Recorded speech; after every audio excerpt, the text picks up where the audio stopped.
आप पंचायत में जब आते हैं तो वो इमोशन, वो लगाव, वो आत्मीयता सब परिलक्षित होती है। इसको जरा हमारे दर्शकों को बताइए। लोगों के सामने आए जिसमें लोग अपने आप को रिलेट कर पाएँ उससे और वो सोचे कि ये तो यार मेरी कहानी है। आपका मन नहीं भरा तो आपने किराना स्टोर खोल लिया। नहीं मतलब किराना स्टोर खोल लिया, कमाल है। अब इसमें क्या दिखाएं? आपके करीब का जो कैरेक्टर है वो और वो किराना स्टोर। आपने अक्षय जैसे बड़े आर्टिस्ट के साथ भी काम किया। केसरी 2 और वो अपने जॉली LLB 3rd। बड़ा कलाकार कितना बड़ा होता है? बड़ा वही मानता हूँ मैं जिसके अंदर संस्कार हों। Best actor, supporting actor, comic. मुझे नहीं लग रहा था कि एकदम से ये इतनी बड़ी उपलब्धि आपको मिल जाएगी। श्रीकांत जी को उनके पिता ने घर से इस बात के लिए निकाल दिया क्योंकि आप एक्टिंग करना चाहते हैं। हाँ, क्योंकि मैं थिएटर में भागता था, थिएटर करने जाता था, तो उस टाइम पे उन्होंने कहा कि तुम निकलो, जाओ। वो तंग आ चुके थे।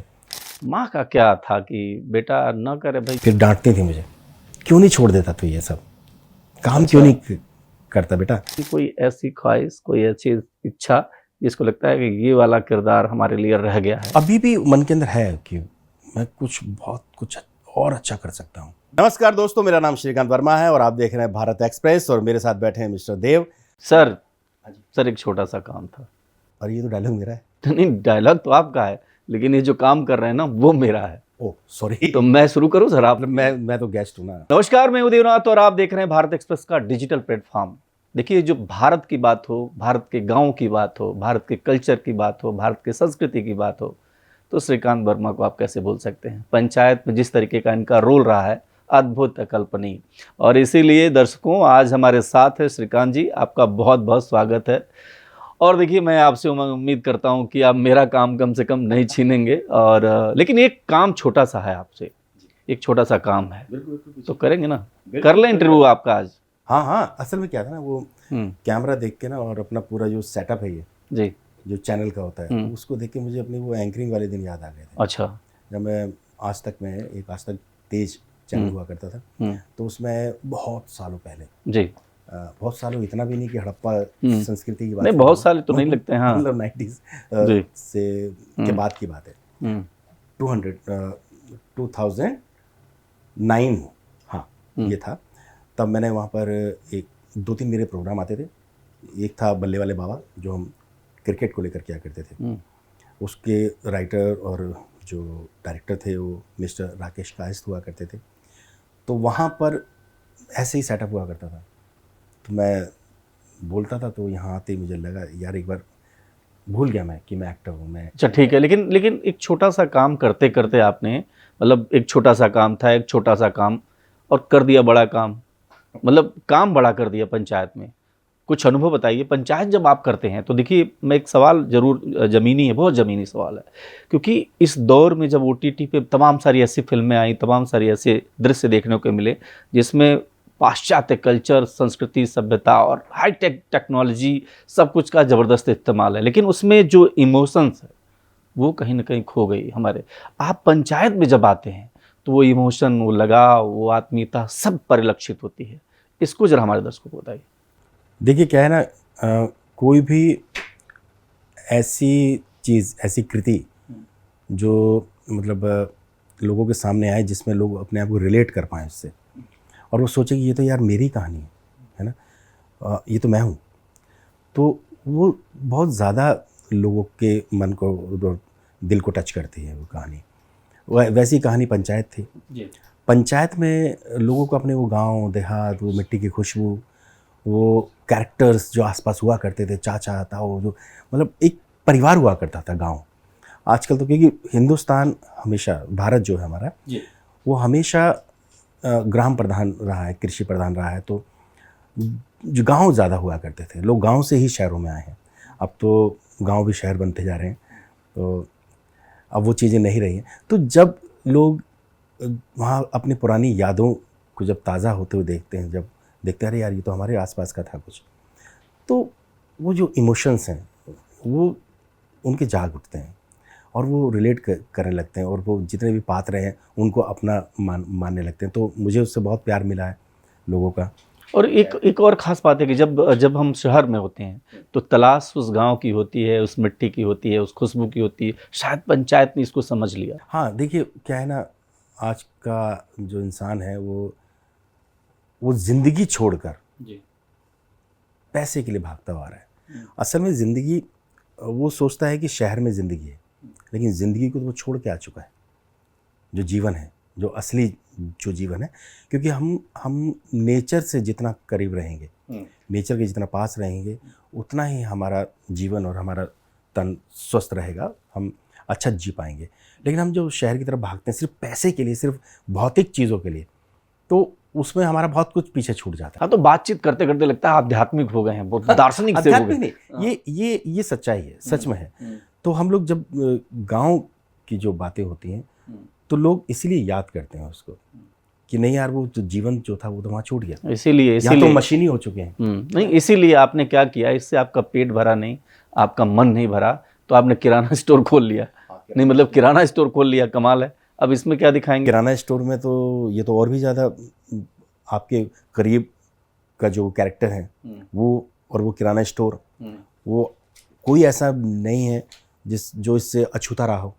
किराना स्टोर एक ऐसी कहानी है, एक ऐसी फैमिली किराना स्टोर नाम दिया गया उसका, वो इसलिए क्योंकि ये हर फैमिली और हर इंसान के साथ जुड़ा हुआ है।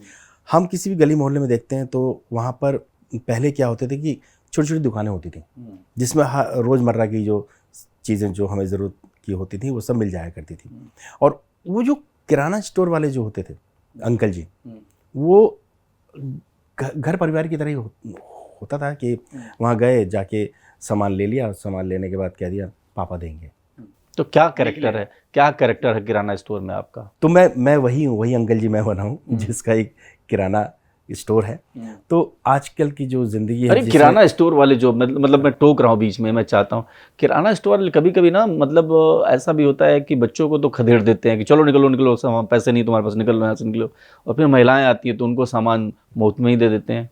कुछ इस टाइप का तो नहीं? नहीं, ऐसा नहीं है। मेरे ख्याल से शायद आपके आसपास रहा होगा कोई ऐसा। हाँ, मेरे पास एक कैरेक्टर है, मैं वही देख रहा हूँ। रहा होगा, लेकिन बहुत होते हैं तो ज़्यादातर वो बच्चों को खदेड़ते नहीं है, वो कई बार इरिटेट भी हो जाते हैं, क्योंकि बच्चे भी बहुत शैतान हुआ करते थे पहले। वो किराना स्टोर पे गए, पापा ने कुछ कहा नहीं है, लेकिन फिर भी टॉफ़ी ले ली, कोई भी चीज़ ले ली, और क्या कहते पापा देंगे। फिर पापा आके उनको डांटा करते थे किराना स्टोर कि यार आपने क्यों दिया, बिगाड़ दिया बच्चों आप तो बच्चों को मतलब बिना पूछे क्यों दे रहे हैं। इसीलिए वो बच्चों को कहते नहीं पहले पापा को भेजो, मम्मी को या बड़ों को भेजो। लेकिन एक सवाल तो है ना श्रीकांत जी, कि ऑनलाइन के इस दौर में वो मतलब आप सोचिए ना कि आप किराना स्टोर खोलेंगे, चलेगी दुकान चलेगी मेरे भाई? मैं तो ये पूछ रहा हूँ, दुकान चलेगी क्या? दुकान चलेगी, बिल्कुल चलेगी। ये इमोशंस की दुकान है। अच्छा, ये सामान से ज़्यादा ये इमोशन की दुकान है।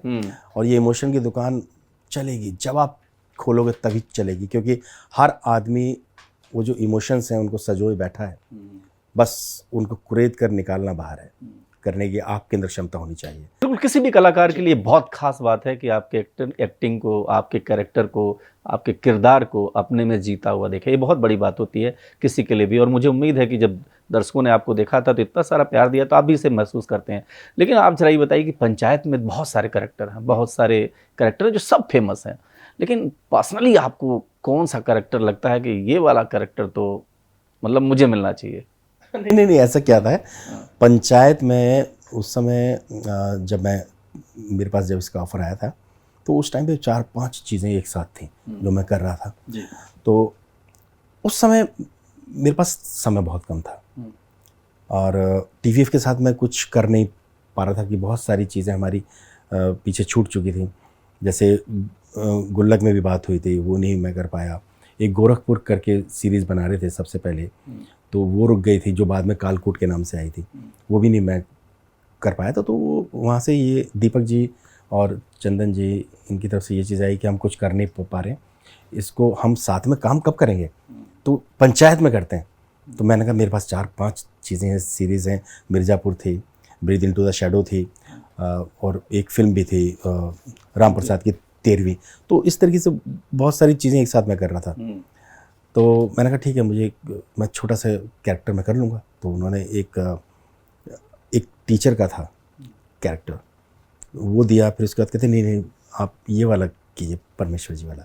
तो मैं उस समय तो मैं चाह रहा था कि मैं छोटा सा करूं और ठीक है ये हो जाएगा, लेकिन बाद में जब ये पंचायत आई उसके बाद मुझे मैंने कहा यार इसमें तो बड़ा कैरेक्टर करना चाहिए था।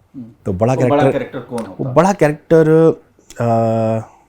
मुझे लगता है कि वो चार जो लोग जो हैं, जिसमें प्रधान जी हैं, प्रहलाद चाचा हैं, और सचिव वाला तो मैं नहीं चाहता क्योंकि वो तो एज वो डिफरेंट है उसमें, लेकिन उसमें ज़्यादातर वो प्रहलाद चाचा वाला भी बहुत प्यारा कैरेक्टर है। वो शायद मैं उसको करने की मैं सोचता, लेकिन देखा जाए तो पंचायत में सारे कैरेक्टर्स इतने अच्छे हैं कि आपका लालच बढ़ता जाएगा कि अरे मैं ये भी कर लेता, मैं ये भी कर लेता। तो वो तो कलाकारों ने उनको जीवंत कर दिया है ना। उस टाइम पे तो वो सिर्फ कागज़ों में थे और राइटिंग में थे। मथुरा का एक कलाकार मुंबई जाता है, फिर उसके बाद गांव जाता है और पंचायत सीरीज करता है, तमाम सारी एक्टिंग की है, बहुत अच्छी अच्छी फिल्में आपकी हैं और तमाम सारे आप तो थिएटर से जुड़े रहे हैं, बहुत अच्छी एक्टिंग कर। इन सब के बीच जब एक जर्नी आप देख पाते हैं तो आपको लगता है कि पंचायत एक ऐसी सीरीज रही जिसने लगा कि हाँ ये वाला काम मिस हो रहा था, कहीं ना कहीं इसको हम नहीं टच कर पा रहे थे, और इसीलिए शायद उसके इर्द गिर्द अब आप किराने की दुकान भी खोल रहे हैं? नहीं, ऐसा नहीं। पंचायत को कोई मैंने ऐसा सोचकर नहीं कुछ किया था, ना ही ऐसी कोई बात थी। बहुत सारी सीरीज़ हैं, और दूसरी बात ये है कि पंचायत में एक कैरेक्टर है, एक कहेंगे कि एक रंग है। तो रंग सिर्फ एक ही रंग नहीं होना चाहिए ज़िंदगी में सातों रंग, और मतलब वो रंगों से भरा होना चाहिए। लेकिन जब रंग तो की बात मैं कर वही रहे चीज़ हैं, मैं बताने वाला हूँ कि सिर्फ मैं पंचायत को नहीं मैं कहूँगा, मैं वर्सेटाइल एक्टर होना बहुत ज़रूरी है। आप हर तरीके की चीज़ें आप करें एज एन एक्टर, खाली एक ही चीज़ को लेकर है। लेकिन पंचायत वो बेहतरीन निकल कर आई, लोगों को बहुत पसंद आया।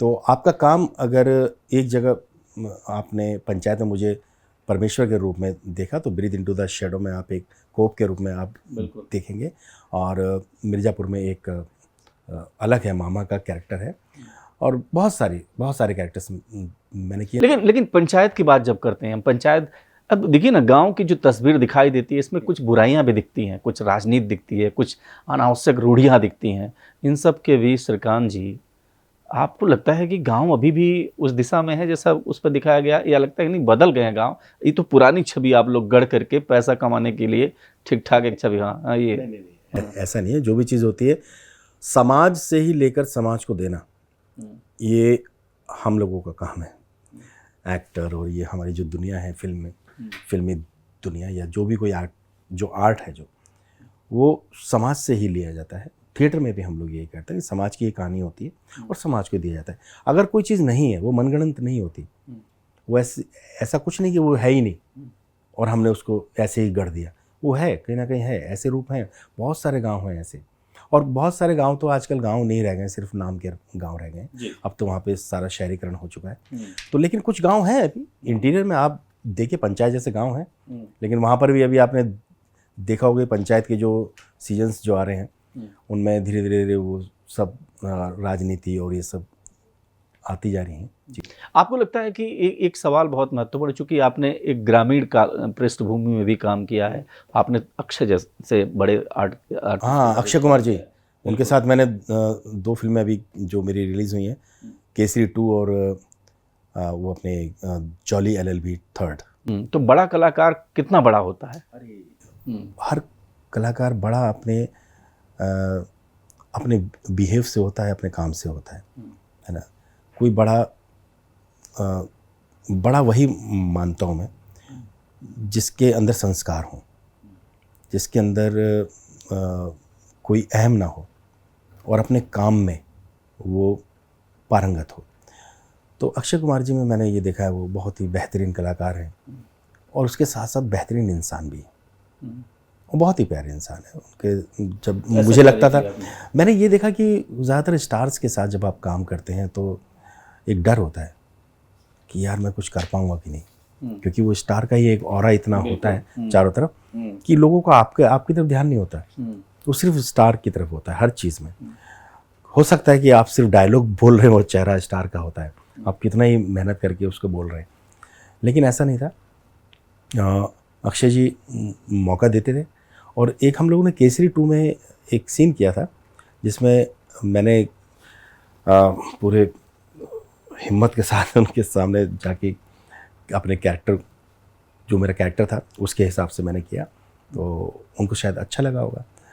तो जैसे हम लोग करके बाहर आए, मैं उनको गिरफ्तार करके लेके जाता हूँ केसरी 2 में, तो बाहर आते ही जैसे वहाँ से कट हुआ, अचानक अक्षय बोलते हैं, भाजी इस जगह ये हो सकता था, ऐसा बोल देते आप।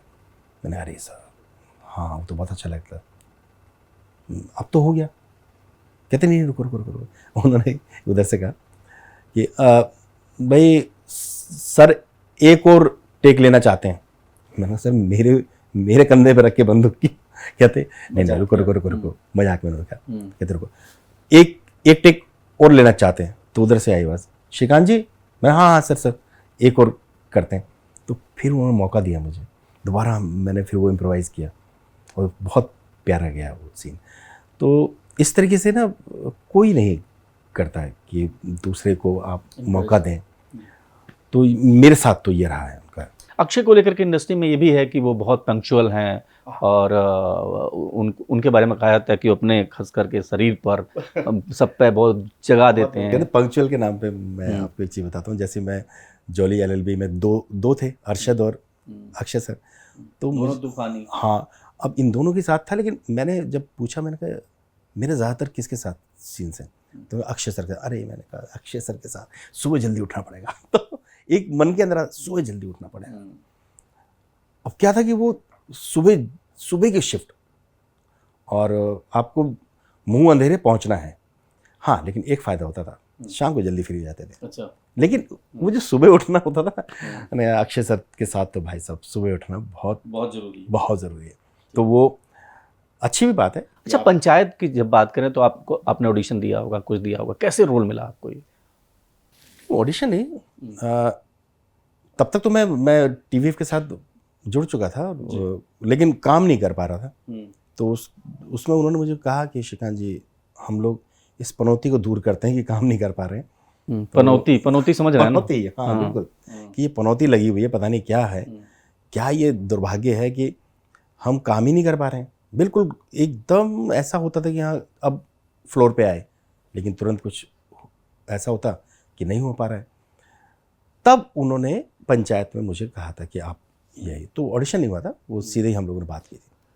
जो शूटिंग है पंचायत की, वो गांव में होती थी और गांव के कल्चर से कितना रूबरू थे? कोई ऐसा वाकया बताइए जिसमें लगा कि मज़ा आ गया, आनंद आ गया, भाई इस शूट में तो ये हो गया, इसकी तो कल्पना भी नहीं की होगी हमने। वहाँ पर हाँ, फुलेरा गांव में। फुलेरा गांव के बहुत सारे इंसिडेंट्स हैं ऐसे, लेकिन अब तो वो लोग, शुरू में हुआ करता था कि हमें लगता था कि लोग उस समय शूट के आदी नहीं थे इतना। अब तो वहाँ सारे एक्टर हो गए हैं। अच्छा। अब हाँ, वहाँ तो सब लोग, उन्हें पता है कि कब साइलेंस होना है। और इतने सारे जो कलाकार आते हैं, वो क्या सब गांव के ही लोग होते हैं या फिर छोटे छोटे किरदार हैं किसी का, कुछ किसी का? बाकी के तो लोग गांव के लोग ही होते हैं। मैंने कहा ना, सब कलाकार हो चुके हैं। आप चूंकि भोजपुरी भाषी नहीं है। नहीं, मैं नहीं। लेकिन आपके लिए कितना कठिन था, कितना मुश्किल था? हाँ, ये आपने बहुत बड़ा और बहुत अच्छा सवाल कहा है और पूछा है मुझसे। जो भाषा की बात करें, टोन, सारी चीजें उसको बसा लेना। मैं असल में मैं दिल्ली में पैदा हुआ हूँ, तो दिल्ली में ही मैं पला बड़ा सब चीज़ें।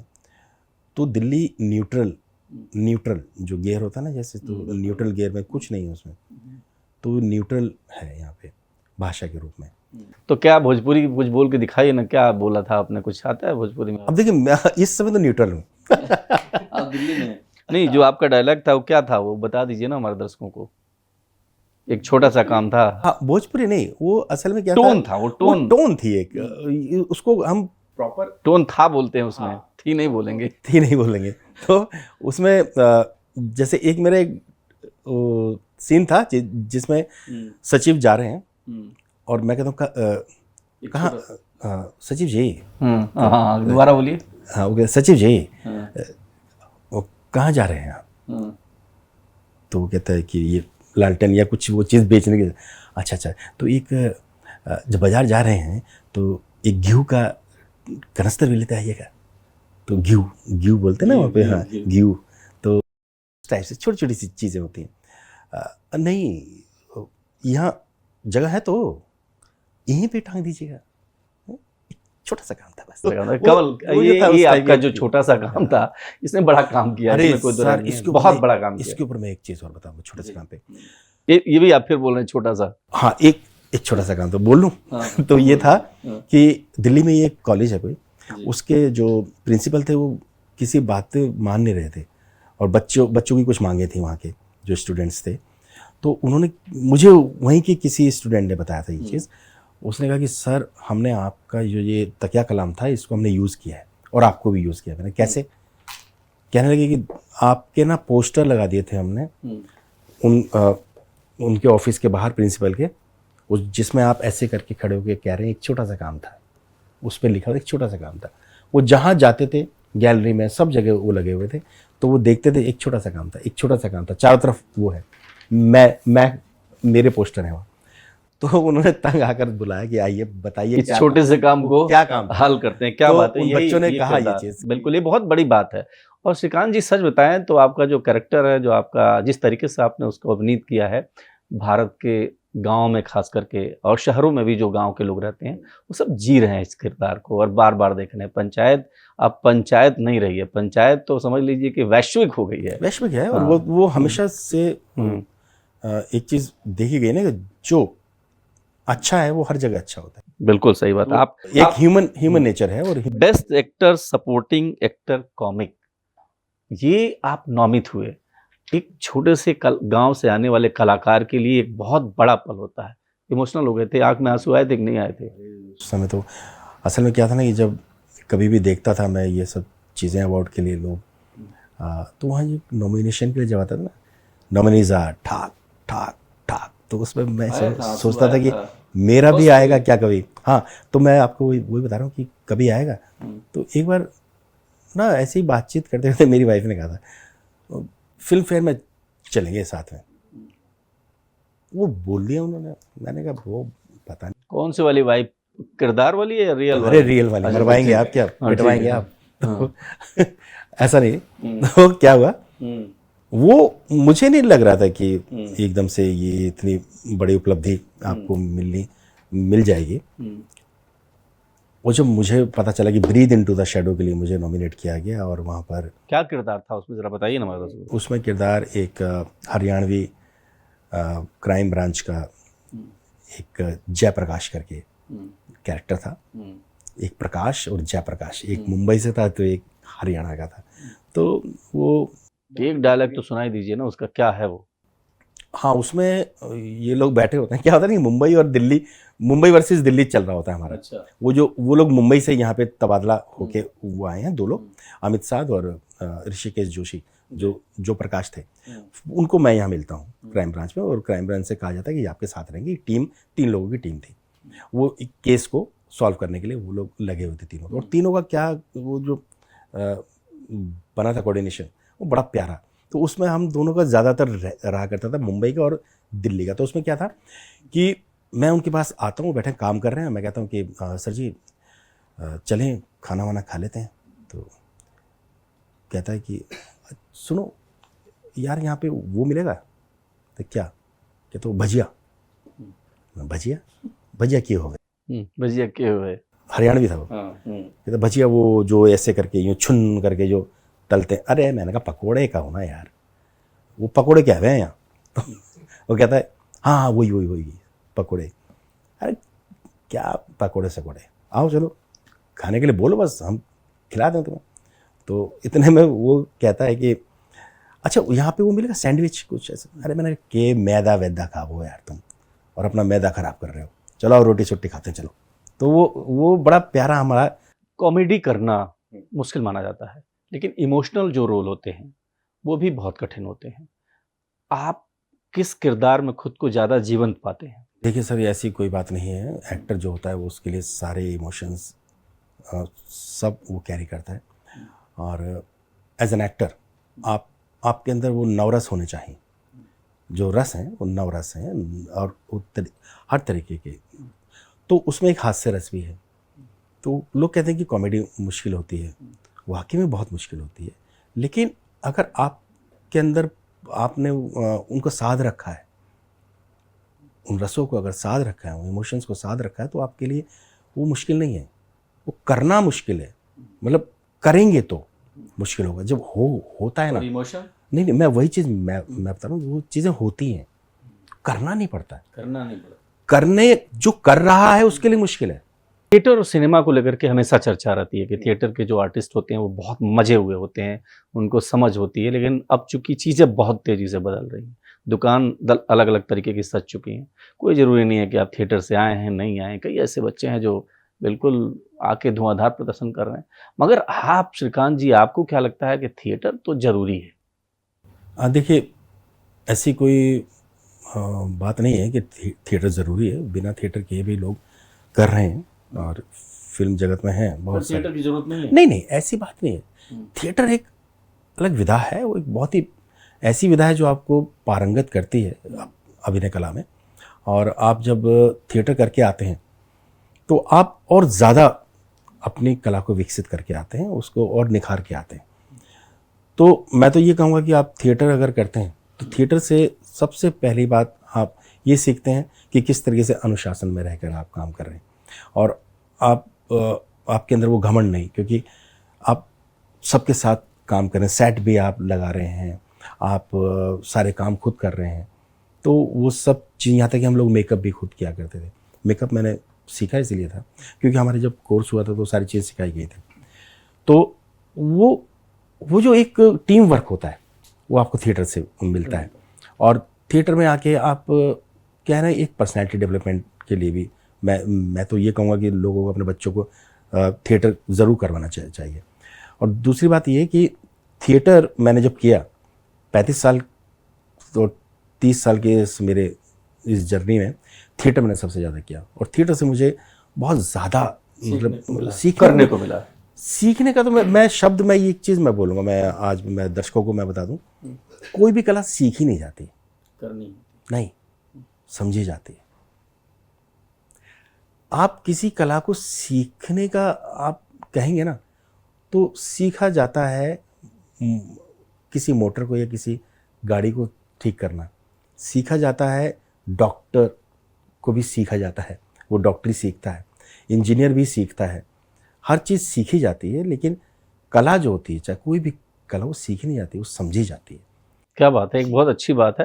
लेकिन एक सवाल, अब मैं थोड़े मुश्किल सवाल आपसे कर लेता हूँ कि क्या आप उस दौर में जब आप शुरुआत किया होगा आपने, कहीं ना कहीं से आपको कोई ऐसी सिचुएशंस का सामना करना पड़ा जिसमें लगा कि इस व्यक्ति ने, इस आर्टिस्ट ने, इस कलाकार ने हमको थोड़ा हे दृष्टि से देखा, हमको सही दृष्टि नहीं दी, हमको उचित सम्मान नहीं दिया, हम भी तो आए हैं काम करने, तुम भी तो आए होगे। ऐसे क्या सिचुएशन रही कभी श्रीकांत जी आपके लिए? फिल्म, कहीं भी, किसी भी फोरम पर जहां आपको लगा कि आपको काम नहीं मिल रहा, आप परेशान हो गए हो, आप स्ट्रगल कर रहे हैं? देखिए, स्ट्रगल, सबसे पहली बात ये शब्द जो स्ट्रगल जो है, संघर्ष वहाँ किया जाता है जो आपके मन का ना हो। संघर्ष मैं वहाँ करूँगा ना, ये संघर्ष नहीं कहूँगा मैं इसे, इसे तो मैंने खुद चुना है, तो संघर्ष नहीं है मेरा। एक तरह से वक्त आपका कभी अच्छा कभी बुरा होता ही है, तो ये आपको परिपक्व करती हैं ये सब चीज़ें जो। तो आप कब परिपक्व हुए? कभी ऐसा परिपक्व तो कभी नहीं, कोई नहीं हो सकता। हाँ, कला में सिचुएशन आई थी क्या? कला में तो कभी कोई परिपक्व नहीं हो सकता, सिर्फ उस ईश्वर के अलावा कोई पूर्ण नहीं है। वही सबसे बड़ा कलाकार, वही पूर्ण है, उसके अलावा कोई पूर्ण नहीं है। आप जब भी बात करता हूँ मैं आध्यात्मिक जरूर हो जाते हैं, मतलब लगता है कि भाई देखो कण कण में बसे हुए हैं प्रभु राम। नहीं देखिए क्या है ना, वो तो बसे ही हैं, वो तो बोली, मैं नहीं बोल रहा, वही बोल रहे हैं। तो जिस दिन वो चुप हो जाएंगे तो उनको भी किसी ने दुत्कारा था क्या कभी? नहीं, वो जो आपने सवाल है मेरा, जो आपने, आप भागिए मत, थोड़े बता। भाग नहीं रहा मैं आपको, मैं वही चीज़ मैं बता रहा हूँ कि जब कभी आप कहीं जाते हैं तो ऐसे लोग मिलते हैं, बहुत मिलते हैं जो दंभ में होते हैं, अपने अहंकार में होते हैं। तो लेकिन आप अपनी इज्जत और अपना सम्मान अपने काम से पाते हैं। तो कई बार हुआ ऐसा कि हे दृष्टि से देखा क्या कि अरे ये क्या है, ये तो ऐसे होगा, लेकिन जब काम जब सामने आया तो वही दृष्टियां बदल गई। तो श्रीकांत के लिए सबसे मुश्किल दौर क्या था पूरी इंडस्ट्री में, अगर कोई एक वक्त आया हो? मुश्किल दौर मैं आपको बताता हूँ कम समय लेते हुए। थिएटर के दौर में मुश्किल वक्त था थोड़ा, क्योंकि पापा मेरे इस चीज़ के खिलाफ थे। वो कहते थे क्या नचनिए गवनिए वाले काम कर रहे हो, जैसे यूपी में अपना होता ही है। तो उनको पसंद नहीं था, बिजनेस फैमिली थी हमारी। और मुझे उन्होंने घर से निकाल भी दिया था जब नहीं माना मैं। मतलब श्रीकांत जी को उनके पिता ने घर से इस बात के लिए निकाल दिया क्योंकि आप एक्टिंग करना चाहते थे? हाँ, क्योंकि मैं थिएटर में भागता था, थिएटर करने जाता था। तो उस टाइम पे उन्होंने कहा कि तुम निकलो, जाओ। वो तंग आ चुके थे।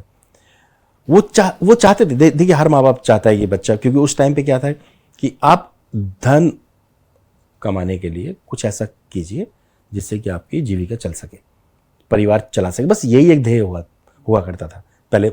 माँ बाप यही चाहते थे और वो कहते सेटल हो गया हमारा बेटा, या कोई नौकरी मिल गई।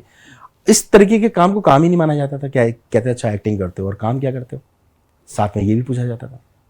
अच्छा थिएटर करते हो, फिर काम क्या करते? अच्छा और काम क्या करते हो, अरे भाई ये काम है। तो मानते ही नहीं थे लोग उस टाइम पे। तो इसीलिए उन्होंने कहा बच्चे के भविष्य के लिए ठीक, तो गुस्से में उन्होंने निकाल दिया। एक हफ्ते तक बाहर रहा मैं, तो फिर भी नहीं मैं माना। तो उन्होंने कहा ठीक है यार, तुम जो करना है करो, लेकिन अब मुझसे कुछ मत मांगना। मैं 4,500 रुपये में मेरी एक नौकरी लगी थी सन 2000 में, रेपेट्री में, श्री राम सेंटर में, और शादी भी हो चुकी थी मेरी। अब उस टाइम पर मैंने किसी तरीके से मैंने कैसे गुजारा करें, तो करता था। साथ में जो मैंने कहा ना कि मेकअप भी मैंने सीखा था, तो मैं एक छोटी सी किट बना ली थी मैंने। तो जहाँ कहीं थिएटर लोग बाहर किया करते थे, तो मैं जाता था कि उन लोगों ने कहा कि अरे श्रीकांत अच्छा मेकअप कर लेता है, क्योंकि हम लोग रेपेट्री में खुद ही मेकअप किया करते थे। तो मैं चला जाता था। तो मैं जब जाता था वहाँ से मुझे 2,000 1,500 इस तरीके से मिल जाते थे कुछ पैसे। तो वो आ जाते थे, और थोड़ा बहुत मेरा ये सब चलता रहता था। फिर मैं जाता था रेडियो में। रेडियो से मैं अप्रूव्ड हूँ आकाशवाणी से जी। तो वहाँ पे रेडियो प्लेस हुआ करते थे। वहाँ 500 रुपये एक उसके मिला करते थे एपिसोड के। तो वहाँ आप गए, और बहुत सारी जगहें थी ऐसी। तो इस तरीके से करते करते मैंने अपने आप को। पहला रोल कब मिला आपको? पहला मतलब रोल क्योंकि बहुत महत्वपूर्ण, चूंकि आप बता रहे हैं आप चुनौतियों से घिरे हुए थे, लेकिन ये बहुत जरूरी है उस पीढ़ी के लिए जो चाहती है रातों रात सब कुछ हासिल कर लेना, इसलिए संघर्ष की भी कहानी होनी चाहिए। संघर्ष के लिए बिल्कुल एक वही चीज़ कहानी मैं होनी चाहिए। आपको भी बता ही रहा था कि आपने एकदम से रोक दिया मुझे, कि उसी बीच में संघर्ष के बीच में ऐसे ऐसे वक्त आए थे कि जिसमें मेरी मम्मी की तबीयत बहुत ख़राब थी, बहुत ज़्यादा। मैं नाटक कर रहा हूँ, नाटक के लिए जैसे मैं एंट्री करने के लिए मैं खड़ा हुआ था, अचानक किसी ने आगे कहा कि मम्मी को हार्ट अटैक हुआ है, और मेरी एंट्री। वो कॉमेडी शो था, कॉमेडी कर रहा हूँ, लोग देख रहे थे उधर से कि अरे ये कैसे ये कर रहा है, लेकिन वो कर रहा था मैं। फिर तुरंत भागा, जैसे ही वो सब खत्म हो गया, फिर रोता हुआ मैं भागा। मैं जल्दी चलो। लोगों ने वहाँ गाड़ी खड़ी थी, नीचे लेके गए मुझे। तो ऐसी ऐसी घटनाएं होती थी। लेकिन वो बहुत कठिन दौर था कि एक तरफ आपको हाथ से रोल करना है, हंसाना है लोगों को, और एक तरफ माँ के हार्ट अटैक की सूचना। वही काफी चीज़ गंभीर है, बहुत गंभीर था। और मैं मतलब उस दिन को याद करता हूँ तो आज भी रोंगटे खड़े हो जाते हैं कि किस तरीके से वो जो वक्त था ना, जिसमें मैं एंटर हुआ, उससे पहले मुझे मेरे कान में बोल दिया गया। श्रीकांत जी, आपकी इंडस्ट्री में सबसे बढ़िया मित्र कौन है, जरा ये बताइए। देखिए, मित्र यहाँ सभी मित्र होते हैं, और कोई मित्र नहीं होता इंडस्ट्री में जब तक आप मिलते, यही सबसे बड़ा सच है इंडस्ट्री का। हाँ सच है। आप जब तक मिलते रहेंगे तब तक मित्र होंगे, और हम लोग एक तरह से एक परिवार बनता है। भानुमति ने कुनबा जोड़ा वाला जो है वो, कि हम लोग आते हैं, मिलते हैं, और एक परिवार की तरह जब तक फिल्म चलती है साथ में रहते हैं। लेकिन कुछ लोग ऐसे रह जाते हैं जिनके साथ एक लंबी पारी चलती है, फिर वो फिल्म के बाद भी। तो सभी नहीं होते, इनमें से कुछ हैं, जैसे संजय मिश्रा जी बहुत अच्छे हैं, जिनके साथ मेरा एक संबंध चले आ रहे हैं हमारे। मैं उनको गुरु की तरह ही मानता हूँ, गुरु ही हैं, क्योंकि बहुत चीज़ सीखी है मैंने उनसे। एक सवाल मैं जरूर आपसे करना चाहूँगा। पिता को नहीं पसंद था कि आप जाएं, माँ का क्या था कि बेटा न करे भाई जो। नहीं, माँ तो हमेशा कहती थी वो तो, हाँ जब पापा ने निकाल दिया था ना, तो रात को जब मैं आता था तो मम्मी जाग रही होती थी और देखती थी कि पापा सो गए, तो कहती थी चुपचाप आ जाओ।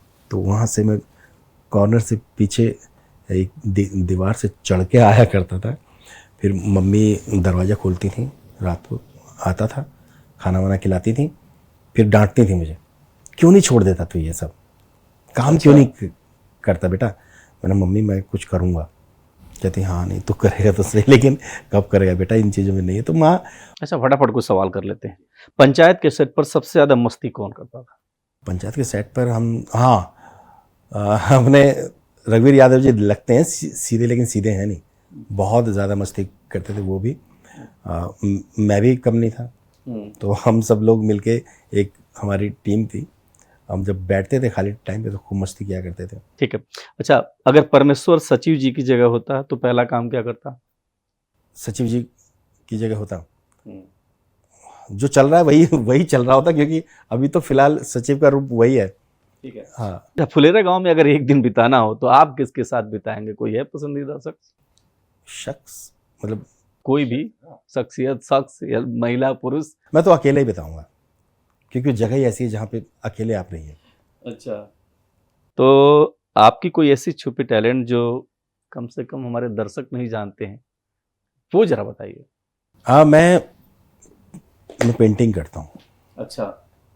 ये भी है मेरे अंदर, और वही शुरुआती बीज था।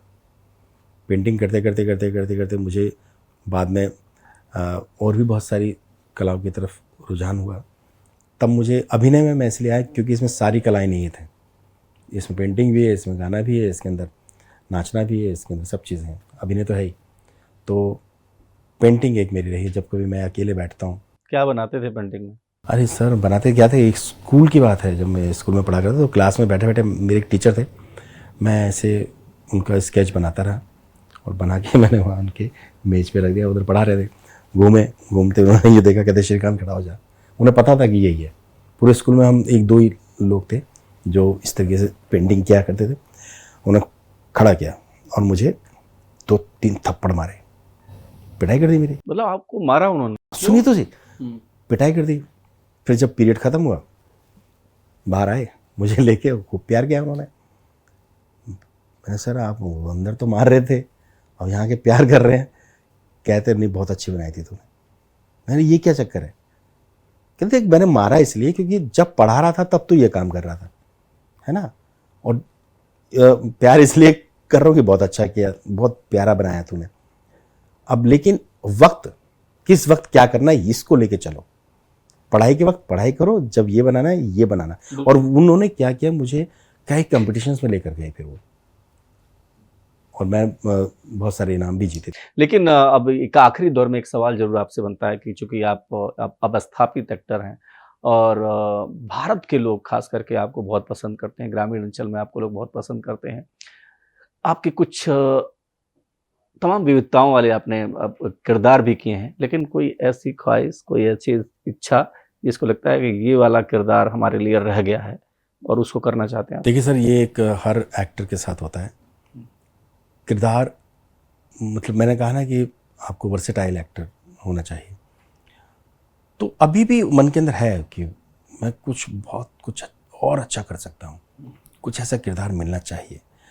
अभी तक तो नहीं आया, फिल्मों में नहीं आया, और थिएटर में भी मतलब मैंने किए एक दो बहुत अच्छे किरदार थे वो, जो मेरे दिल के करीब रहे, और दिल में अभी भी वो जब भी याद करता हूँ तो मन होता है कि दोबारा से करूँ उन्हें। लेकिन फिल्मों में तो अभी तक उस टाइप के कोई किरदार मिले नहीं हैं जो हैं। जो भी निभाए मैंने पूरी ईमानदारी से किया, सब बहुत अच्छे तरीके से निभाए, लेकिन ये मन में है कि अभी बाकी है अभी लेकिन वो बाकी है, पर मैं चाहता हूँ कि समय पर मिल जाए यार। अगर समय पर नहीं मिला तो कोई भी चीज़ समय पे मिलनी बहुत ज़रूरी है, और समय पे मिलना बड़ा मुश्किल होता है। वही तो मुश्किल है चीज़ें। ये तो बस इसीलिए कहते हैं कि काम किए जाइए, इच्छा मत कीजिए कि मुझे ये मिलना है या वो। जब मिलना होगा, जब देना होगा, उसको मिल जाएगा। श्रीकांत जी, आपसे बातचीत करके बहुत अच्छा लगा, लेकिन इन सबके बीच एक उम्मीद भी है आपकी एक्टिंग से कि देखिए जो आपके कैरेक्टर दिखे हैं, चाहे हरियाणवी में आप बोल रहे हो या भोजपुरी बोल रहे हो या फिर आप हिंदी बोल रहे हो, लेकिन एक कलाकार के लिए बहुत ख़ास बात है कि हर किरदार में वो बहुत उसी तरीके से दर्शक उसको एक्सेप्ट करें, स्वीकार करें, जिस अंदाज में आप पर्दे पर दिखते हैं। मेरी बहुत-बहुत शुभकामनाएँ हैं और मुझे उम्मीद है कि आगे भी आपको आपके पसंदीदा जो भी किरदार हैं वो आपको मिलते रहेंगे। लेकिन सबसे बड़ी बात जो बातचीत करने के बाद मुझे समझ में आया कि श्रीकांत के दिल में एक बहुत खूबसूरत सा जो है इंसान है और कम से कम हर किरदार के लिए ईश्वरीय कृपा मानते हैं वो। वो मानते हैं कि जो कुछ भी मिला है, जो कुछ भी हमने किया है, सब उसी ईश्वर की कृपा है। मैं इस चीज़ को इस 2 शब्दों में बोलना चाहूँगा कि बाकी जो भी मतलब आर्टिस्ट लोग हैं, जो कलाकार लोग हैं, मैं उनको भी मैं जो करना चाहते हैं या आना चाहते हैं और मेरा भी जो एक मानना रहा है वो ये है कि आप अपने काम में, अपनी कला में सिद्धि प्राप्त कर लीजिए, प्रसिद्धि तो अपने आप मिल जाएगी। क्या बात है, बहुत अच्छी बात। वो बहुत ज़रूरी है। आप ये मत सोचिए कि मुझे क्या पाना है, क्या नहीं पाना, क्या मिले मुझे। ये सोचिए कि मैं उस कला को क्या दे रहा हूँ, मैं कितना समय दे रहा हूँ, मैं कितने ईमानदारी से उसे कर रहा हूँ। इससे मुझे क्या मिलेगा ये मत सोचिए। और किसी भी कलाकार के लिए सबसे बड़ी जो चीज़ है वो सच्चाई है। अगर आप सच्चाई पे हैं, अगर आप खुद के प्रति ईमानदार हैं, तो सारी चीज़ें परिलक्षित होती हैं। पर्दे पर भी अच्छी और बुरी चीज़ें बिल्कुल हूबहू दिखती है। श्रीकांत जी, मुझे खुशी है कि आप हर किरदार के साथ बहुत न्याय किए हैं। बहुत-बहुत शुभकामनाएँ, आपने हमसे बात की। आपका बहुत-बहुत धन्यवाद। Thank you so much.